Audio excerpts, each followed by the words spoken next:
దీపం వెలిగించడం, దీపానికి ఆరాధన చేయడం, దీపాన్ని దానం చేయడం అనేటటువంటి దానికి అంత శక్తి. అందుకే దీపం ఏది ఇవ్వగలదు అని అడిగితే అసలు దీపము వలన సమస్తము సాధ్యమే, ఇది అది అని లేదు. దీపేన సాధ్యతే సర్వం అన్నారు. సంధ్యాదీపం నమోస్తుతే. సంధ్య అంటే రెండిటి సంధికి సంధ్య అని పేరు. చీకటి వెళ్ళి పగలొస్తోంది, ఉదయవేళ సంధ్య.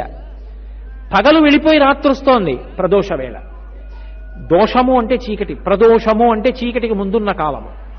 ఇప్పుడు ఈ రెండు సంధ్యల యందు కూడా దీపాన్నే వెలిగించాలి. ఉదయం వేళ వెలిగించేటటువంటి దీపం ఒక లక్షణంతో ఉంటుంది, సంధ్యాదీపం ఒక లక్షణంతో ఉంటుంది. ఉదయం వేళ వెలిగించేటటువంటి దీపం పూజలో కృతజ్ఞతావిష్కారం అవుతుంది. ఇది మీరు కొంచెం జాగ్రత్తగా ఆ సిద్ధాంతాన్ని పట్టుకోవలసి ఉంటుంది. మీకు